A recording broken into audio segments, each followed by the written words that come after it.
Hey everyone, it's me, Sean Capri. Before we start today's show, I just wanted to let you all know that I'm not wearing pants. And I wanted to thank all of our patrons for supporting us. Today's episode is brought to you in part to them as well as... What? Bobby, what the f*** does this even say? What? I gotta edit this. That doesn't make any sense. I said to you if you need to change. What I know, mean? but it's all right. Just chill for a second. What do you mean? I'm still gonna... I really am not wearing pants. To them as well as our executive producers. I wanted to thank all of our patrons for supporting us. Today's episode is brought to you in part to them. In part by them? By them. Yeah, my bad. Good God. Like, come on. I just typed the thing 2 seconds ago. I'm looking at my time. I just tripped. It's all right. Scrape my knee. I'll get up. I'll, brush it off. You can get a little kiss, a little boo-boo. Listen, calm down with the F-bombs, too. What the hell? You go out, you smoke some cigars, and you're dropping F-bombs like it's nobody's business. Did I? Yes! Like 4 times already. This isn't the Sean we know. Yeah, no, what the heck? This isn't a podcast. This is bad. This is good. Last time he was dropping F-bombs, I got yelled at, man. oh, boy. Okay, you can go again. Hang on. Well, I just need to fix this. That's fine.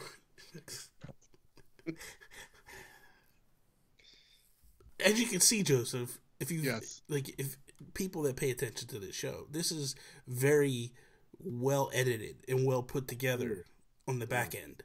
Like, you can see what I have to deal with on a daily basis with Sean. Like, he's a bit of a diva. I'm not gonna lie to you. This isn't like We the Gamercast, right? You come in, he has muffins and coffee and stuff. You. Yeah. I can't hear this because I can't edit. I can't edit this. I can't. Oh my God. Sorry. No problem. Okay. Sorry. You're good to go. I'm good. Are you good? I'm good. I'm very sorry about the F-bombs. You're fine. Just to be honest, I'm a little embarrassed. It's just a lot of editing you're gonna have me doing later. That's all. It's okay. But it's not the show. I know. I'm just warning you now, so I don't have to do a lot of editing later. That's all. I promise I won't do it. I'm sorry, okay. Joseph. I'm sorry I have to see a spike. You know what? I just. That's okay. It's all right. Are we good? Every couple does. Are you good, Bobby, with your Wawa? I'm good. All right, sweet. Here we go. Hey everyone, it's me, Sean Capri. Before we start today's show, I wanted to let you know that A, I'm not wearing pants, and B, most of all, I want to thank all of our amazing patrons for supporting us over on patreon.com/makeusbetter, especially our executive producers, Nick from Next Level Games and Joel Brooks. You guys are real sexy.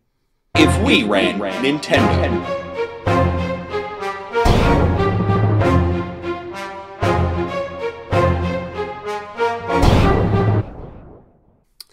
What is up, everybody, and welcome to episode 65 of If We Ran Nintendo. I am Bobby, the Nintendo Guru, joined by the greatest co-host in all of podcasting, Sean Capri.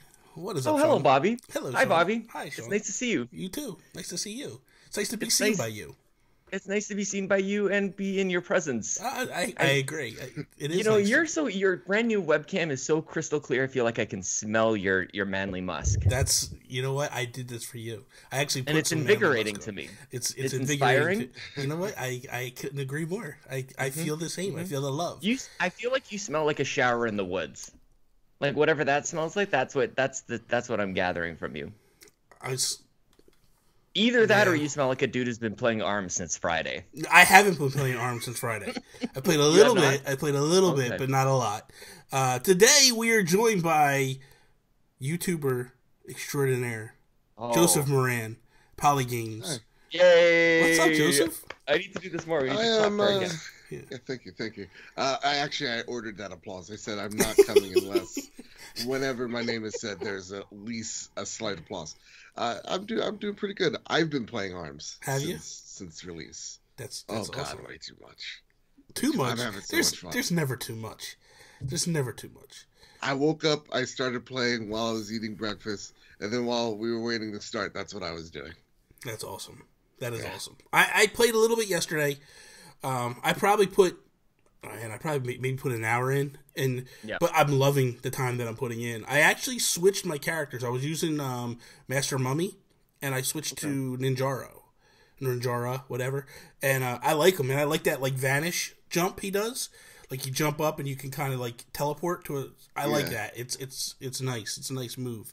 I've actually been winning with him because I tried to switch. So we did week 1 of the global test punch or whatever, and then we switched the week 2. I tried to switch up my characters a little bit. Mm-hmm. I didn't like him in week 2. I was like, man, I don't know whether like just everybody was so much better. But I gotta say, I am liking the basketball. That's kind of fun, man. Oh, it's so good. Yeah. I actually think basketball is super easy. I was thinking the same as a single player, like on the single player kind of Grand Prix. Mm-hmm. Yeah, that's why I'm like, oh, thank God. Like if I'm fighting, who's usually like, I think Ninjaro is usually like the pain in the butt character I fight, and every time like I get him in basketball, I'm like, yes, thank God. Oh, good call. Yeah. I like, but so far, man, I really like the game. I've been enjoying it. I've just been doing a lot of stuff lately, so I haven't had the time to put like between my videos, which I was doing on Friday, my video, and then yesterday I was struggling with doing Nintendo Talk Live, which I figured it out, Sean. I see that. It was a setting in Skype was the issue. Had nothing to do with OBS. Of course not. Of course not. It was what I did was the input of the audio needed to be set to be the same thing that I was trying to record out of OBS. Once I made that switch, perfect. Not a problem. Nice. So well, I love glad it worked out because you and Barry Dunn, you guys are like hot fire. It was fun. It was fun. It That's was good. Nice. What I like about that series I'm going to try to do, I don't know when I'm going to do it. It's going to be very sporadic. It's whenever I have time. Could be a once a month thing. Could be 5 days a week. I don't know. It just depends on my mood. 5 days a week, Bobby. Nope, not sporadic. I want it all the time. Well, you're going to get the episodes 5 days a week. But I mean Nintendo Talk Live, that part of it. I'm glad we clarified that. Yes, there's 2 things. Nintendo Talk is a Monday through Friday series. Nintendo Talk Live is kind of like where I just sit down and shoot the chat with somebody and shoot chat. The chat? I didn't want to say the profanity. All right, past tense is perfectly acceptable. Yeah, exactly. Perfectly. So the thing is, though, is present tense. What I liked about it was we're just talking E3 and stuff, and then we had people in the chat who started asking us questions. And it was like, this is awesome. This is what I want from this show. Cool. It's different. There's no like predetermined topics. Like it's just a little bit of a flow. We're just going to talk Nintendo and all that stuff. So it was fun. It was great. And Barry was really, really fun to chat with. It was funny because he messages me at like 9:30. He's like, did you get your computer sorted out yet? I'm like,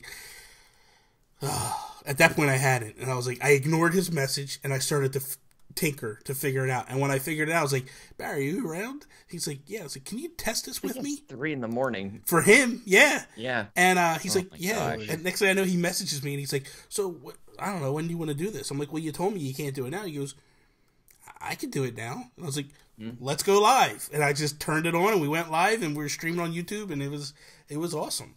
So Thanks, man. So let's kick this episode off like we do each and every episode with our shout outs. Geek outs, Bobby! It's time for a geek outs. Yes. I'll tell you what I'm geeking out about, Bobby. Okay. I am officially leaving Android. I've ordered my iPhone 6s Plus. Whoa. I got an amazing deal on it. I am so excited to get rid of this piece of garbage Android Google Pixel phone. And actually, it's not that much of a piece of garbage because here's what's happening. I'm gonna replace it with a small warranty fee. I'm gonna get a brand new one. I'm giving it to my wife Chelsea. There you go. Nothing wrong with that. Nothing wrong with that. All right, but shout outs. So first and foremost, I definitely want to give a shout out to my father. Today, as we record this is Father's Day. I want to also give a shout out to all fathers in the world, all fathers that listen to us, and our new father that's on the show with us, Sean Capri. Joseph Moran. Oh, me. Yeah, that's true. I raised 2 kids, Jeffrey and Jamie. Love of my life. That's awesome. Joseph is a father figure. If you didn't know that, like he's very fatherly. Yeah, he is very fatherly. And that's why it's very nice to have him on. Yes, let's give a shout out to all the Mega dads, the Nintendo dads, the Sony dads. Yes. Normal dads. Exactly. Everybody. Shout out to Andrew Semichek too. Yes. Second shout out I wanted to give is to Joseph Moran. Don't do this. I don't like this. Listen, this is why. So I just wanted to. I started to talk about this at the beginning of the show. And I was like, no, let me stop. So my whole new series that I'm doing, Nintendo Talk. Mm-hmm. You have inspired me to do this series, and the reason why is because I've been doing YouTube for 2 years now, but I never had the motivation to really do content all the time. And then I look over at you, and every 5 seconds I see a new video going up, and I'm like, holy cow, dude, this guy is just pushing out content like crazy. Why can't I do this? I can do this. So I went and I bought this new jazzy, webcam, and I was like, I'm going to do this series. And I started doing Nintendo Talk this week. I started on Tuesday after Nintendo's E3 press conference or whatever, their spotlight. And every day, I did for 4 days. That's awesome. Yeah, and then Saturdays and Sundays, I'm not going to do the Nintendo Talk. A, there's not a lot of news that hits on the weekends. And B, I do the 2 podcasts, so that's enough. So actually, I'm doing content 7 days a week now. But as far as like Nintendo Talk, it's Monday through Friday. But that, honestly, and that's the truth, it came from you, because I watch what you do, and I'm like, man, I got to get like Joseph. I got to be like Joseph. Incredibly honored. Well, I do it because I don't have a job like you, man. Like, I don't have a full-time job. That takes the extra level, man. I'm incredibly honored. Thank you. Thank you. Thank you. What about you guys? You guys have any shout-outs? I got a few. This week has been incredibly stressful. E3 and all that.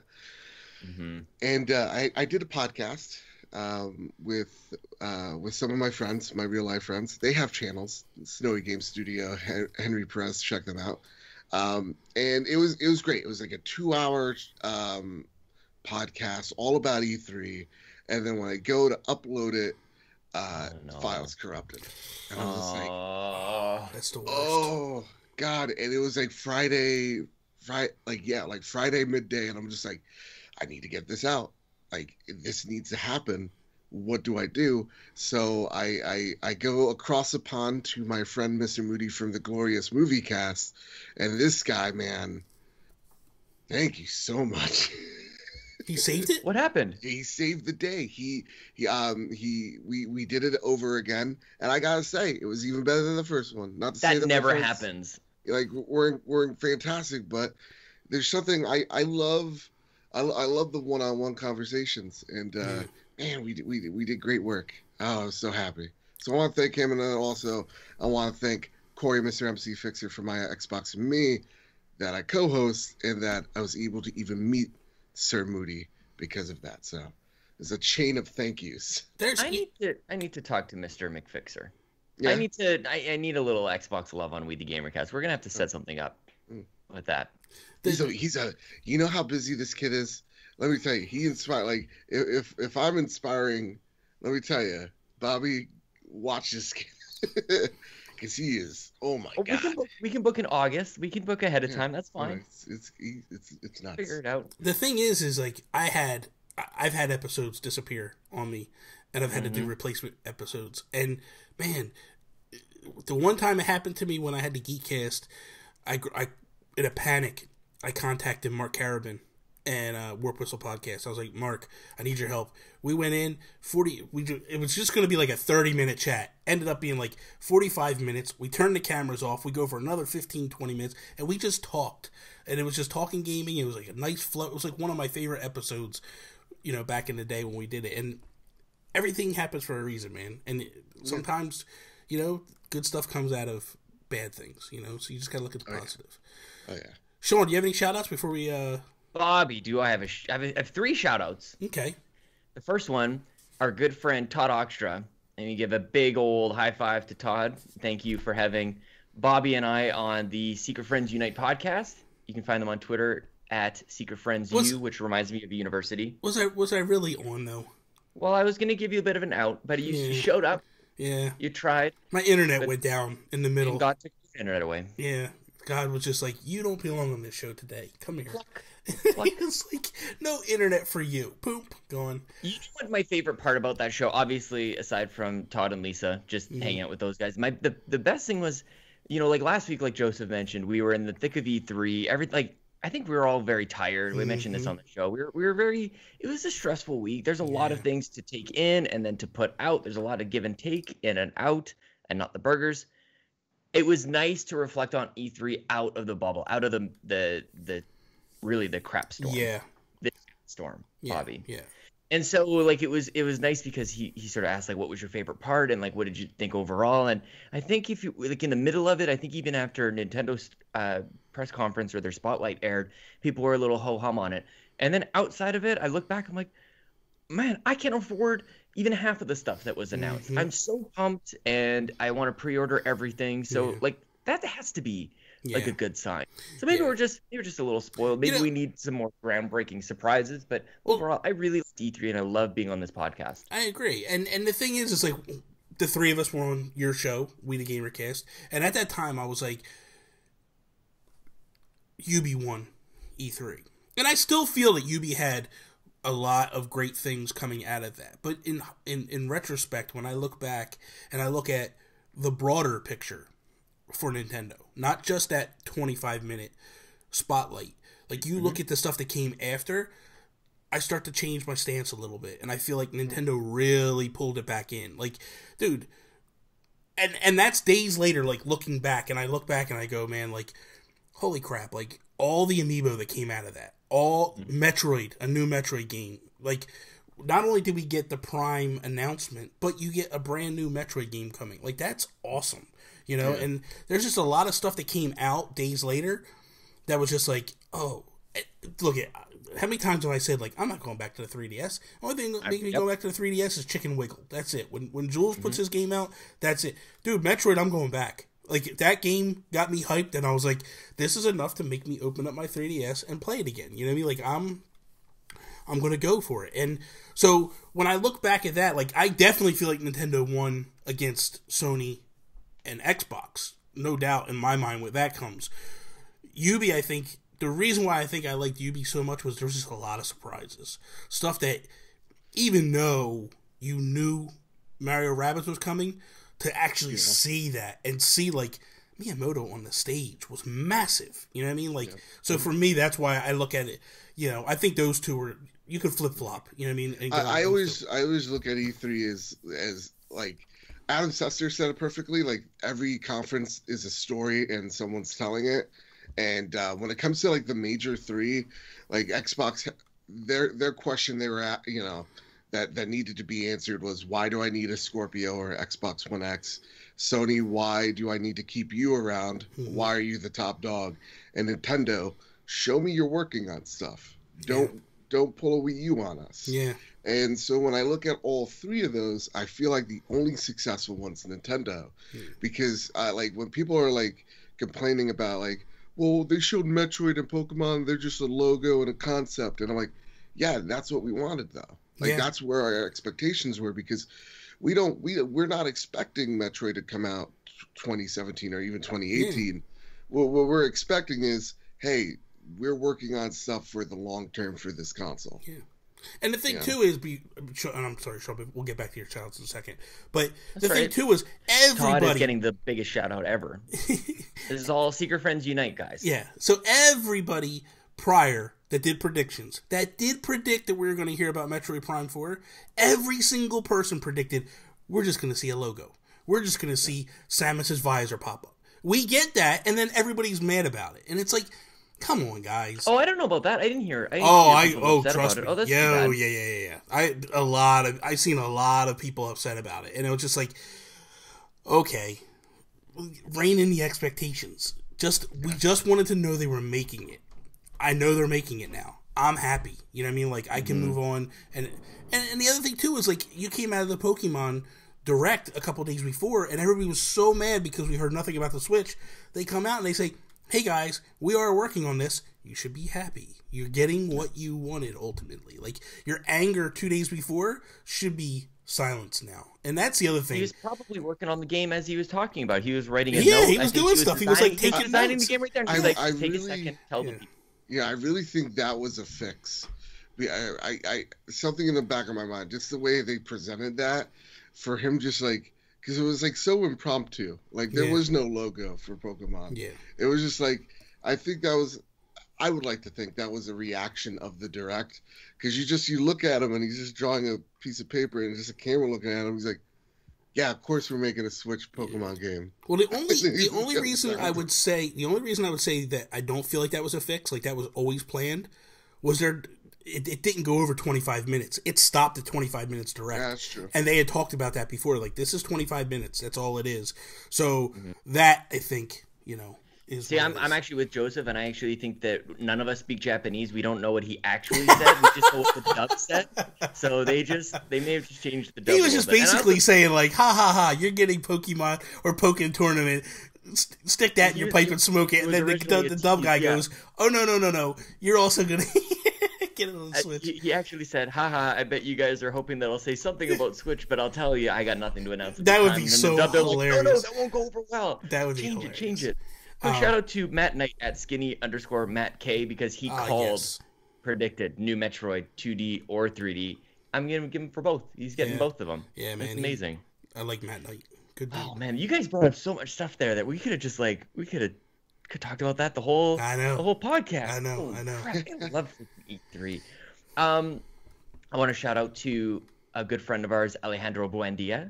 He will be on Weekly Podcast. I'm recording that right after this. It will air in a few weeks. We've got a couple in the can because I'm going to be in Jasper in a few weeks. So I've got some logistic stuff. So, I can't wait for that to air. I can't wait to talk to Alejandro. It's just it'll be so great. That is my dude, man. He is. Oh, I love that guy. Seriously, that's an awesome name. Yeah, and I'll tell you right now, Alejandro, do not bring up anything about fan fiction between Sean and I, because he wants to have us doing some weird stuff, and I'm not down with that. I'm down with it. We do it. Listen, what we do privately, it doesn't need to be out there for the world to see. You know what I mean? All right. Wait, what? Don't worry about it. We'll talk about it after. What? Anything else, Sean, or is that? Well, just in general, you mentioned Barry Dunn and how you had stuff going on, and it was late at night for him. I want to give a shout out to Europe. I don't think that E3 was easy for anybody in Europe. But I want to give a shout out to the entire continent, because holy crap, you guys put up with a lot, and it's very egocentric, maybe a little narcissistic of North America to say you know what, guys, this is gonna be real difficult for you to enjoy this content. So shout out to everybody in Europe. Good for you. I feel like, not to sound like a jerk, but I feel like E3 is for us. They get Gamescom, and Japan gets a Tokyo Game Show. Everybody kind of gets their own shows. I feel like it's manageable for us, though. I don't know how the time zones work out, but it seems like when they have a show in Europe, it's this is fairly comfortable for us. We don't have to do it. Well, that's because we're way behind them. That's why. I guess. They're 5 hours ahead. So, but they're Japan's different. When Tokyo Game Show comes out, that's totally whacked out on hours for us.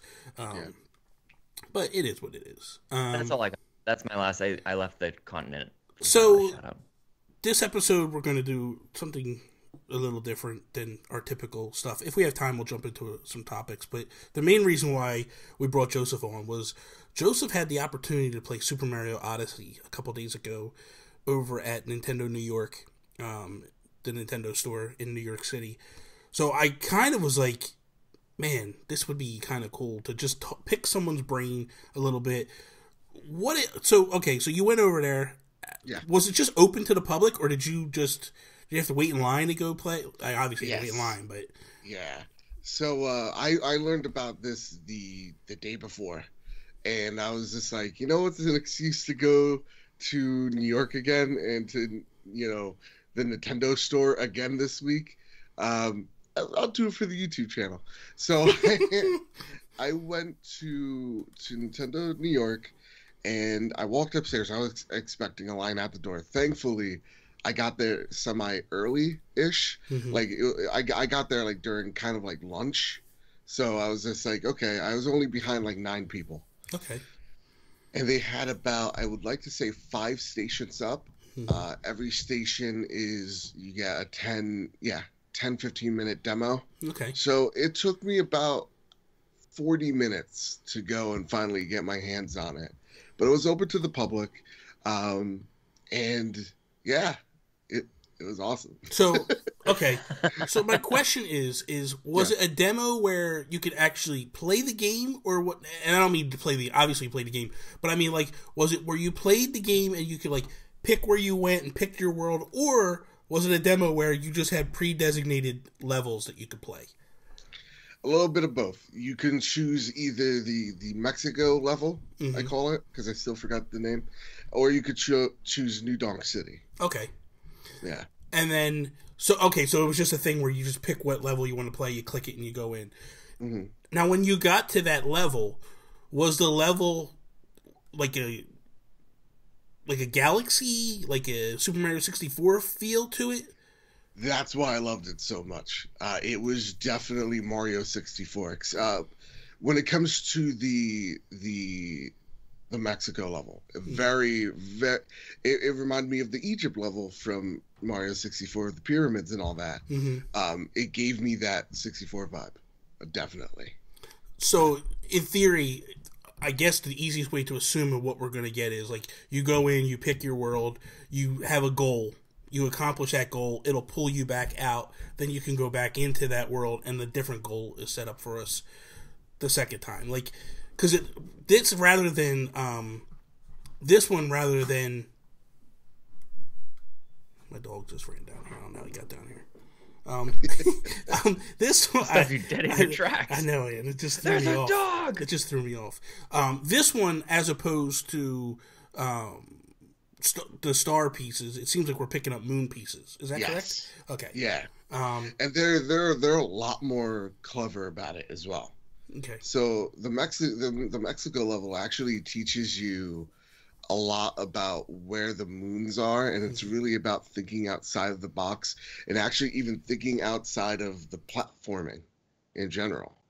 So like there's one where there's like a moon and on a pillar, and there's nothing surrounding that pillar. Mm-hmm. And so you kind of figure, well, if I possess Bullet Bill, which they actually call it possess, which again goes through my theory.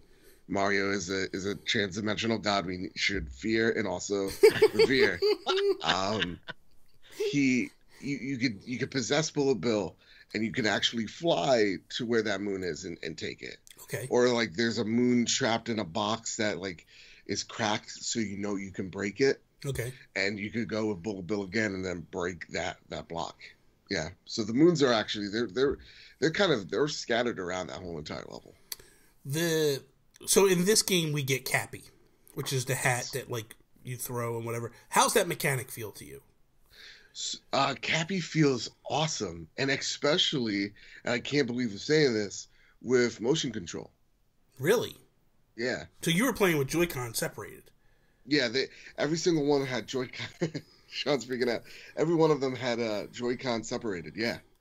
And no Pro Controller. They really wanted you to just go like this to fling it. The great thing about Nintendo, and we've seen with all their games, if you don't want to do the motion control at all, mm-hmm.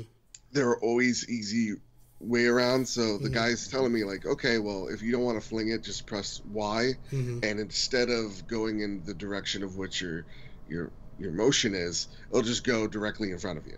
Nice. But if you use motion control with the hat, you can actually control where the hat goes. Wow. So you can you can have Mario running this way and kind of throw the hat to the side? Yep. Oh, wow. You can throw it to the left, to the right, yeah. Oh, that's cool. The one cool thing is like with Cappy is, let's just say I'm jumping and there's an enemy below me. I can actually throw the hat down. I can throw the hat up. I could throw it any which way, which is actually really cool. Wow. Then there's also little elements with Cappy where when you toss it, you hold the Y button, and then you jump on the cap, and it gives you that extra jump like we saw in the commercials. That's used a lot, and I actually like it a lot to get to some extra like platforming elements. It also gives you a bigger jump, so like if there's a ledge that's you can't normally jump, you can jump on it, which is cool. It adds a little bit of more leverage to your jumps. Yeah. Nice. Sure, yeah, I'm just rattling off questions. No, that's all right. These are awesome. My biggest question is game of the year. So that I need a definitive answer. Is this a game of the... I'm just kidding. No, but in all seriousness, like, I sort of wanted to get an idea of, like, what kind of year Nintendo is putting forward here. Because obviously we've got Zelda, and I just don't see anything even topping it, whether, like, anything before or coming afterwards. And I sort of can't believe that we have this everything we ever wanted in a Mario game coming out in the exact same year. Yeah. It seems too good to be true. So I just... Like, where should my expectations be, Joseph? I don't want to shoot them too high. I really don't. I don't when I say this. When people say Nintendo... But best game ever. Yeah. When people say that Nintendo doesn't have any games this year, I kind of, like, at this point, look at them dumbfounded. Because every single month, except for the month of May, since this console is launched, you're getting an exclusive out of them. Yeah. When you look at the PlayStation 3 or the Xbox 360 in their first year... 2014 was, for me, the worst year in gaming. You had nothing but, like, these overhyped games that didn't live up to their potential, right? Titanfall, Watch Dogs, even Destiny in the beginning. Easy on Titanfall. Titanfall's good. Listen, I love Titanfall, but, like, it lasted a month, unfortunately. Oh. And I was good at it. I was good. I was, like, 3 KD. I'm never like that in games. So, anyway, but when I look at Nintendo, I'm like, wow, we are getting, at the end of this year... what I consider Mario Odyssey is, when we do Game of the Year, Nintendo's going to have 2 people, like 2 titles, fighting for Game of the Year. Yeah. Because Mario Odyssey was everything I wanted it to be so far with the 2 levels I've seen. It being a return to the 64. Because I like Galaxy, and I understand why people like it, but it's just not my Mario game. Mm-hmm. And so hashtag not my Mario game. And so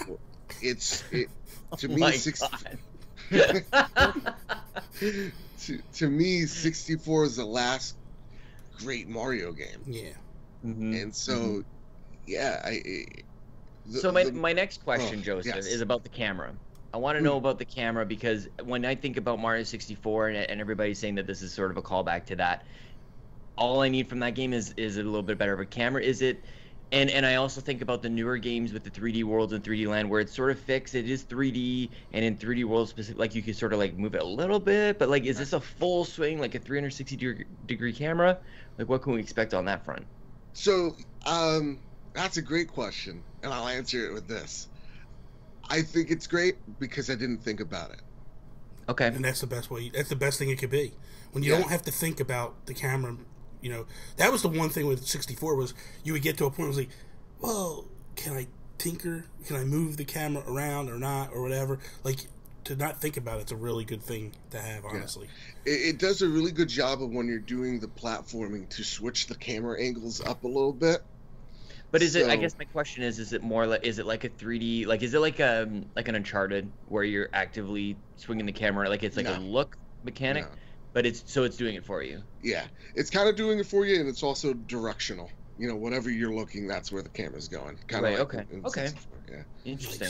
Nice. The one cool thing I need to talk about is when you in that trailer you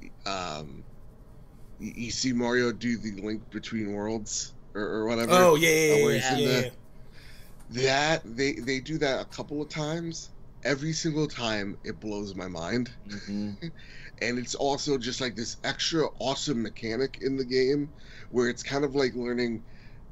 It's actually kind of, to me, taking a bit from Mario Maker in terms of like the 3D to 2D. Well, let's just put them both in one plane of existence, and they do it perfectly. And when you're wearing like outfits, let's just say like you pick the safari outfit, or you pick the poncho and sombrero and get offended, you can actually be offended in 3D and 2D. Nice.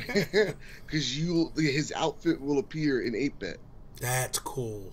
That's cool. And every time, like, this one kid, I was watching him play, and this might have been his 3rd or 4th time in line. Because he was excellent. This is going to be also a game that's really going to be open to the speedrunners, because I saw this kid execute everything perfectly. was amazing. That's I awesome.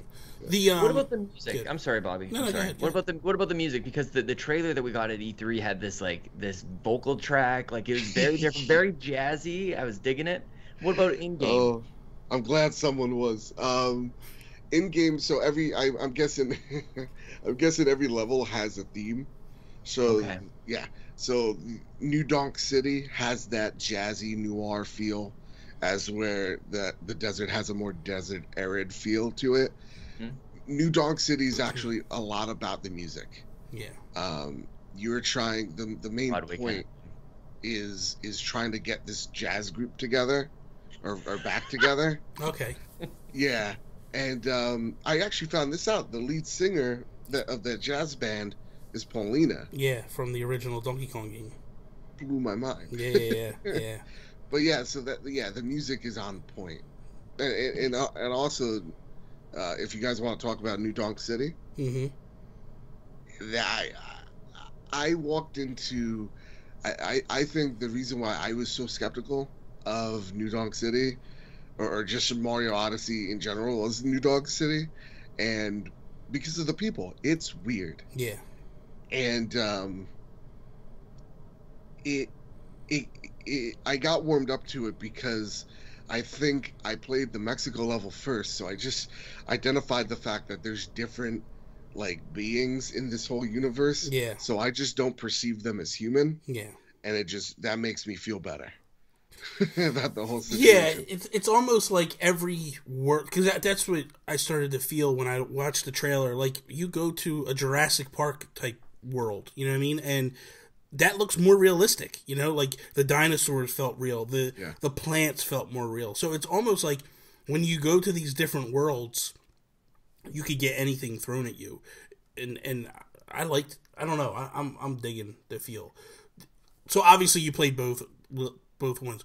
Which was the world that was your favorite of the two?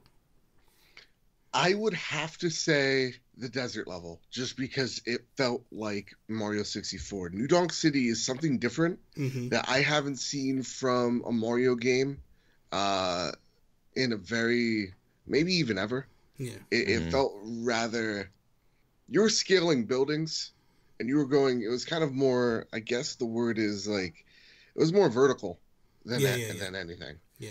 And so that was actually, it was really different, because you're scaling up and down these buildings to collect the moons, and the enemies you're fighting are a bit different and how they're usually in a Mario game. To me, like instead of having the traditional platforming, I'm trying to say it in better words. It was kind of like what they were doing was the old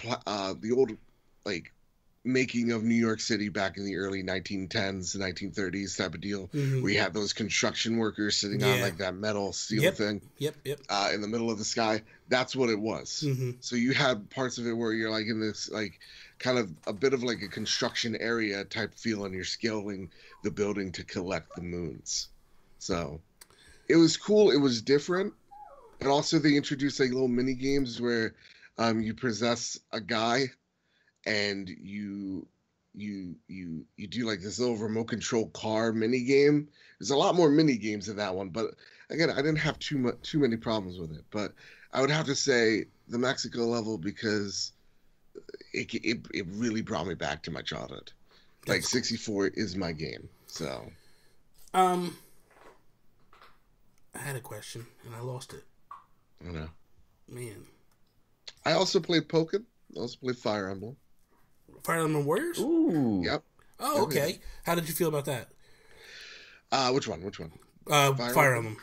Yeah. I'm not a Warriors fan, so I'm just getting confused all the time. Directions and where things are. Yeah. It was cool. The characters and their powers are awesome. I actually, to the guy, I was trying to joke around with the guy. The guy was having a real long day, and you could see it. And he was really nice. He was helping me out because, again, not a Warriors guy. I'm getting lost every 5 seconds, and I was just the one chick. She's in, I think, Fates. I was playing. She was my favorite. Martha was a close second. he does like this zigzag thing that just destroys the whole crowd of enemies. But I go to the guy, I'm like, I wish these guys were real. The guy's like, yeah, I bet. I go, because we would have had this whole ISIS problem figured out. Oh, good God. Oh my God, I was not expecting that. And the guy was just like, he died. He's just like, yeah, I guess so. But I had a lot of fun with it. That level, I don't know if this is with all of those games, but like you're supposed to defeat all these mini fortresses and then the major fortress at the end. Mm-hmm. It was cool. I can't go into depth because I don't know those games that well. Yeah. But to me, I don't know if it's a day one because I kind of like at the end, at the 10-minute mark, I was like, I could put this controller down, can I? Because like, yeah, I was getting kind of like, this is the same thing. Yeah. It's very samey. It is that. I think it all depends on the storyline. Like, I was never a fan of like the Dynasty Warrior games because I was like, I don't know who these characters are. I could care less. Yeah. Hyrule Warriors got me in because I was like, I like Link. I like all the characters. It felt like it was something and I was doing something. I'm a fan of Fire Emblem. So for me, diving into this, it has me excited because I want to see exactly what we're looking at, what we're doing, and all that stuff. So I'm kind of excited for Fire Emblem Warriors, definitely. Yeah. Pokken, I guess, just more of the same Pokken tournament. You know what? I felt bad for Pokken because there was no one playing it. Yeah. And aww. I know. So I was just like, So after I was done with Mario for the second time, first of all, I had to wait 40 minutes and then an hour the second time. So I was just like, can I play Pokken? Like, where's the line for that? And they're just like, oh, you can just go up and play it. And I'm like, all right. I think that one mainly because it's a game that everybody, well, not everybody, but most Nintendo Pokemon fans have had or played, or they had a demo out. Like, you can go on the Wii U and download a demo right now for it and try it. So I'm definitely getting it. I almost bought it on the Wii U. But now that it's the deluxe version and there's more to it, I'm like, I'm definitely getting this. Like, I liked the idea. I liked the way the fighting game was. I like the fact that, like, you pick a couple of different Pokemon, like you're building your team and you go in, and it's like, it's a nice concept. It looks beautiful too, man. It really is. Like, I was actually impressed with Pokken a lot because I'm not a fighting game guy. Mm-hmm. I suck at all fighters, and I was fighting the Nintendo rep, and I knew that guy was letting me win. Like, I knew it. But I was first playing as the owl. Okay. The owl that's with the bow and arrow thing. Mm-hmm. I'm going to call him Fred. So I was playing with Fred. I was enjoying it. And the guy goes to me, oh, you want to play a second round? And like, I beat him the first time. I'm like, wait a second. Is this where you throw money in and then you just totally obliterate me? And then he's just like, no. yeah, sure, buddy.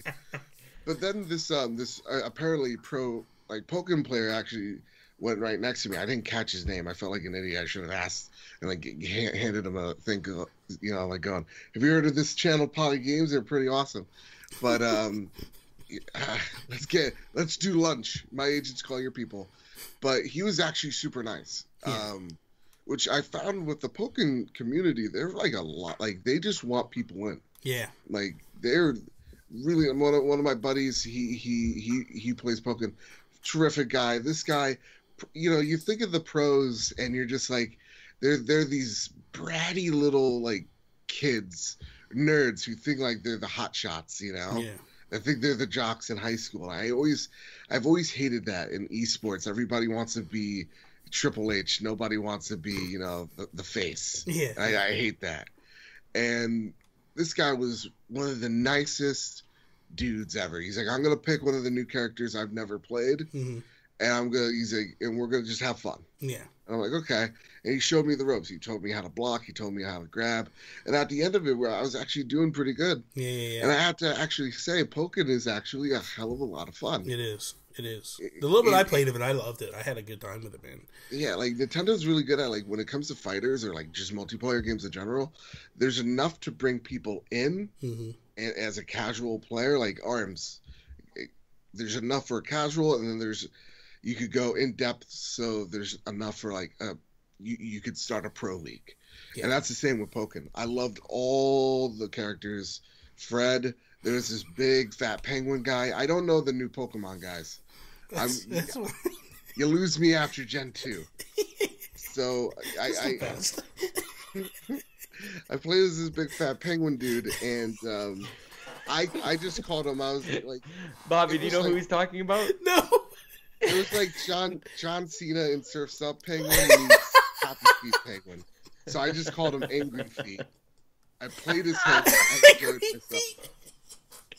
And then I played as Pikachu because I was like, I just want to play something I know. And I got wrecked as Pikachu. Yeah. I did good as all these Fred and Angry, but like Pikachu, I got destroyed, obliterated. Oh, good God. I should have been Luchador Pikachu. There you go. Would have done better. Yeah. But yeah, right. that game actually, to me, day one purchase. So those were the 3 games that they had at Nintendo New York? Yeah. Okay. They also had Miiverse and something else. I was looking to see if they had Metroid. Utopia. Yeah. I was actually looking to see if they had Metroid because I was just like, where is it? And unfortunately, they didn't. But if only. But because I'm actually really excited for that game. Yeah, me too. I've never been a big Metroid person when I was a kid because again, lack of funds. Yeah. You just played like Power Rangers and Super Mario all day. Yeah. I mean, not bad. They're not bad. They're not bad at all. Okay, so real quick, we got about, 15, 20 minutes left. I wanted to jump into definitely one of these topics. Todd Oxtra, Secret Friends Unite, in the Nintendo Guru Facebook group, he sent a question. He said, if we ran Nintendo, how would we explain the voice chat app when it is launched? He goes in to say, I would plan a direct the week before Splatoon 2 launched and explain how the online phone app works and a wireless solution to get voice and game audio through one headset. I don't know that we need a direct. I thought about this a little bit going in when I saw the question, and my answer would be, remember when they did the parental app for Switch that's exactly what Bowser and Bowser Jr.? I would do the same thing. I would do like a little 9-minute skit per se, between a couple of the Nintendo characters, pick who you want to pick, and basically show how it's done. But the reason why I wanted to explain, or I wanted to go into this a little bit before we get into what you guys would do and how you guys would work it, as bad as the Hori reveal was and people flipped out, I don't know if you guys saw what Nyko put out yesterday or the day before. No. So it's called a Clip Power Grip, and I want to show you guys a picture of it. I have a picture here. I'm gonna drop it into chat just so you guys can see what I'm looking at when I explain exactly what it is. It's right there in chat for you guys. Yeah. It's an ergonomic attachment that allows users to mount their cell phone to easily interact with Nintendo Online app while playing.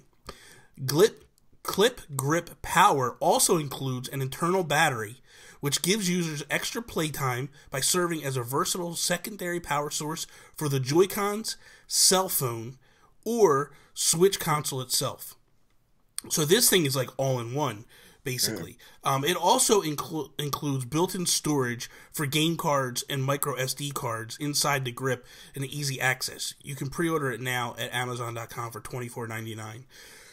I look at this grip and I go, this looks like it's much better than what Hori threw at us with that whole dongle and all that other nonsense. But I would definitely, so it gives me a little bit of hope and optimism that Nintendo's might be a little better than what we're seeing coming through. Who knows what Nintendo's going to do at this point? They might just go, hey, get a third-party thing and go with it at this point. But I would definitely do, if it's me, I would do something where I would go, hey, let's get an animated thing, throw it out. You don't have to do a big production. You don't have to do a direct. Your Nintendo fans are going to find it. I think in this situation, what your hopes are is that the Nintendo community, which you basically use to launch the Switch, will grab this concept and be the ambassadors to explain to everybody else, like, this is how it works, this is what you do, and this is how it goes together and stuff. I think ultimately that's probably going to be their game plan. I would go along with it. I feel like a direct, this animated thing that you just put up on your YouTube page or whatever, it's all going to hit the same people regardless. I don't think that mom and pop see a Nintendo Direct. You know what I mean? Like, I don't think they understand what a Nintendo Direct is. I think it's the hardcore Nintendo fans that they talk to when they do those things. Yeah, they're gonna be like, "Who's this Reggie Phillip?" Yeah. But what do you guys think? Like, what how would you guys handle this voice thing?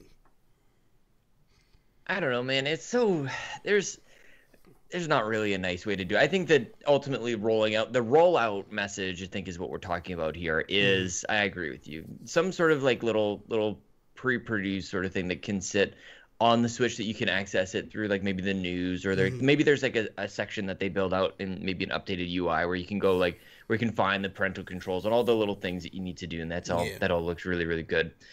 I'm still on I just don't know about all this voice chat business. I did see something this morning that showed that Discord is interested in building a dedicated app. Yep. And I feel like that's getting us a little bit closer. It'd be interesting to see the two sort of universes collide, because obviously you have your friends on Discord and you've got a separate friends list on Nintendo, so I'm assuming some sort of merging would happen there.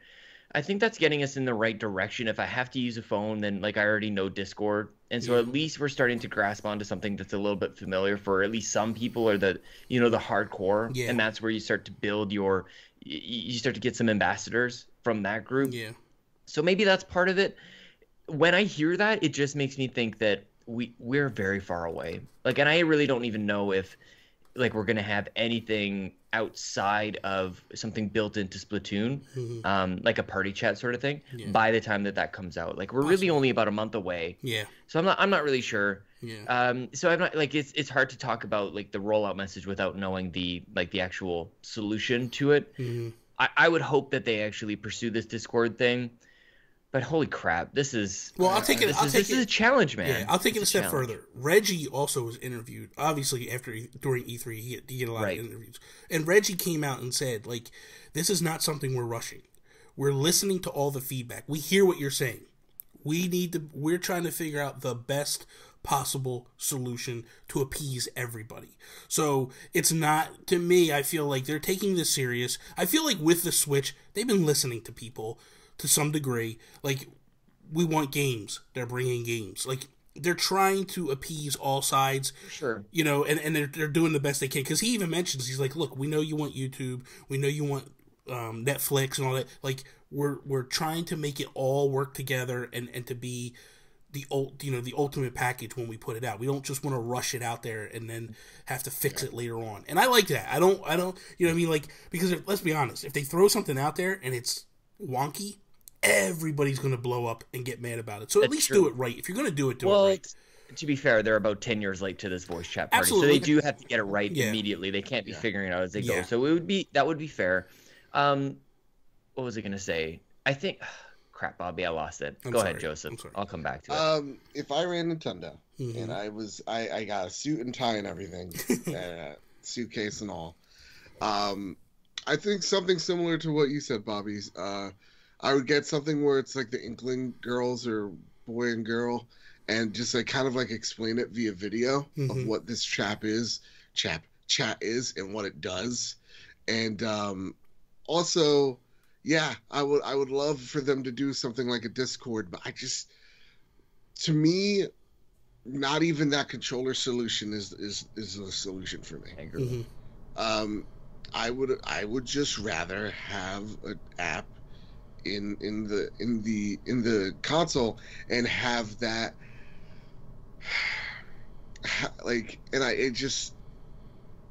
it irks me, because I'm I know there's enough RAM in here that it can do it. I remember Bobby. Yeah. We've talked about this before. Joseph brought it up earlier about giving you the option for motion controls. We've talked about having the option for, shutting out strangers or only being able to chat with friends. With this one, when they originally announced the phone app, I thought it was going to be more of a companion app. That if you wanted a little bit more control, because it's sort of like making a mobile friendly website. making that interface available on your phone, I was actually excited about, because like, yeah, that's way easier than, typing things and like using a keyboard for message chat on a console. I think that's garbage. So I want to be able to have like that option, but it seems like this is the only way. If there's a way for them to pull back on that, if there's something caked into the console that I can go find a friend, start up a chat, and have my Bluetooth, obviously that's ideal. But there's power from your phone that can like to leverage what is already there, but for that to be the only option, that it has nothing really to stand on. So I'm hoping that while they're figuring things out, that's where I was going with. Well, this. the thing they can pull back on the dedicated app part. Yeah, that is more of a complimentary thing. Sorry. No problem.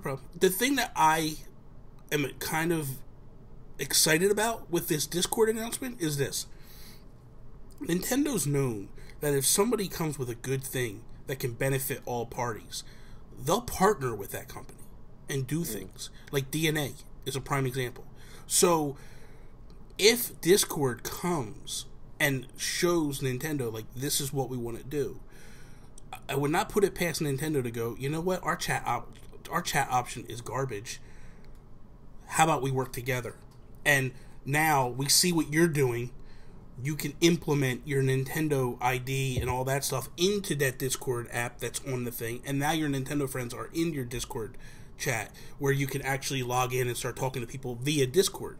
I think that Discord coming or wanting to come to the Switch is a very good idea, because Nintendo is, and I say this all the time, and people just assume that it's not true. They are not a tech company. They buy tech from other companies, and they license tech from other companies. Yes, they have ideas on how they want things to work, but they go, here's a controller we want to make. Go make it.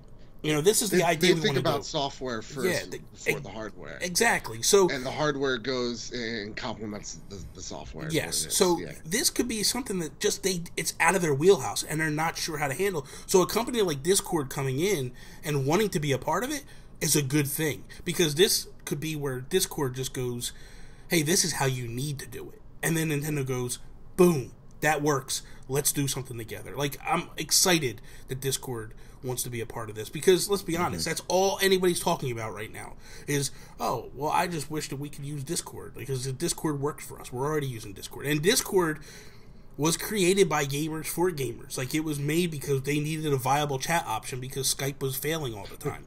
So this is ideal, ultimately. And I think that this is a good thing. Because not only that, like, what I like about Discord is, like, you can create a server that's just your friends. And you can jump in and you can talk, and you're like, hey guys, let's chat. And then boom, you click a button and it calls everybody, and then you're in. Yeah. It's nice. It's really, and it's not only that, like, you could actually go and then do channels within that server and go like, okay, Monday is Minecraft, and Tuesday is ARMS, and Thursday is Mario Kart. And you put it in, and then you go, you can have like chats going within the chat and be like, hey guys, we're going to play Minecraft. I can't be here until 8 o'clock. It's just a nice option, man. I like it a lot. And I got to say, to take a step further, if I ran Nintendo, had a suit, tie, assistant named Kyle, I would tell Kyle, A, fetch me Starbucks. And then B, I'm like, I'm going to figure out this chat option. So I would say that third-party solution is actually the best. Mm-hmm. And maybe if the Switch came with the parental controls right off the bat, like you had to go into the options and say you wanted voice chat and you wanted this and you wanted that before it's completely unlocked to everybody can use, because let's be honest, parents are lame. They don't know how technology works, right? Mm-hmm. So I think that would be a good option. And then that third-party app, Discord, that would be excellent, because you need... I would want it so you have to buy it through the store and get those, you have to get your parents' credentials in order just to get the app. Mm-hmm. And if it's a Discord voice chat, then parents would know what it is, unless, and if they don't, well, then Darwinism has to take effect. Yeah. Then, like... right? And something we could do too is, like you're saying, like, you go and you download this app from the store, you have to have your parents' permission. Maybe what it is that little video that we talk about plays for the parents Sure. prior to download. Like, they have to watch this video and click, like, I understand. So this way, you get it, you know what I mean? Like, yeah. I know people are going to be like, oh, well, that's just more stuff. Look, at the end of the day, you may not like the fact that Nintendo protects kids, but that they have to protect. They have to protect themselves because of that. Like, God forbid something bad happens to a kid playing a Nintendo game. It's done. It's game over. So the fact that they take these steps, I don't have a problem with it. And I'm not even opposed to the friend codes anymore, because if chat is like, hey, you need both parties need to have, you know, their codes, their voice or their friend codes, then that would be all right too, because even if you got some creepy guy online in the middle of Splatoon going, let's be friends, and then like you'd be like, and my chat is, you know, my friend code is Z19829, and then the kid's like, wait, let me get a pen and paper, and you know, like he has to. It makes it more difficult. Yeah. It makes it less than like just slipping a friend invite there. You know? I think we're getting off into a tangent, but I think the way to answer that is to give people an option. Like, when you go in, like you can do with PlayStation, you can do like real name thing. Do something where you can go, hey, I just want to add people via usernames, or I want to add them via friend codes, and then parents can go, you know what, we're going to do the friend codes because we know it's a little bit more difficult for you to do. There you go. You can give people options. That is all. But before we go, one thing I want to do is next week we will handle Luke Lure's topic that he threw at us via Twitter. But I just want to tell you, Luke, if you haven't listened to episode 4, Winning Back the Core Gamers with Nintendo Power, that's a start of where you need to go with what we're going to talk about next week. Like, me and Sean actually put a rewards program together based upon bringing back Nintendo Power and all this stuff. And like, so go check it, episode 4. And then next week we'll jump into your topic about the My Nintendo rewards for Switch and all that stuff. But Joseph, dude, thank you so much. This was a blast. Thanks for having me, guys. This was a blast. Thank you. You are amazing. I got very excited when you asked me to be here. I was like, yes. Really? Dreams come. Yeah, dude. I love this podcast. Oh man, that's awesome. Thank you. Tell everybody. Tell everybody where they can find you at and all that stuff. So you guys can find me at Polygames with an I on YouTube.com. If you ever heard of that website, it's pretty big. And also you can find me at My Xbox and Me with my host, Corey, Mr. McFixer himself. They call me the People's Champ over there. Go check that podcast out because it's so much fun. It's my favorite podcast to do besides this one. Amazing. You can follow us via Twitter at If We Ran Nintendo. You can follow Sean Capri, Sean like Connery, Capri like the pants on Twitter. You can follow me at Nintendo Gurus. Check us out on dayspace.com, WeTheNerdy.com. We got a lot of .coms that we're a part of. That's awesome. Buying up all the .coms. Exactly. Get them all going. Eventually we'll be on Nintendo.com. Probably not. If we ran Nintendo, we would be. And then it would be called We Now Run Nintendo. Yes, exactly. We Now Run Nintendo. Check us out on iTunes, Google Play, Acast, all over the place. Wherever you can find podcasts, check us out. I always stumble with that anymore. Because you know why? For a year I had it like boom, boom, boom, boom, boom, and now it's like we put a wrench in the mix. Just literally swap out Dayspace for SoundCloud. I know, whatever. It's not as easy as you think it is, everybody, man. It's not as easy as you think. Anyway, that is all. See me later. I will see you later. Okay. Thank you.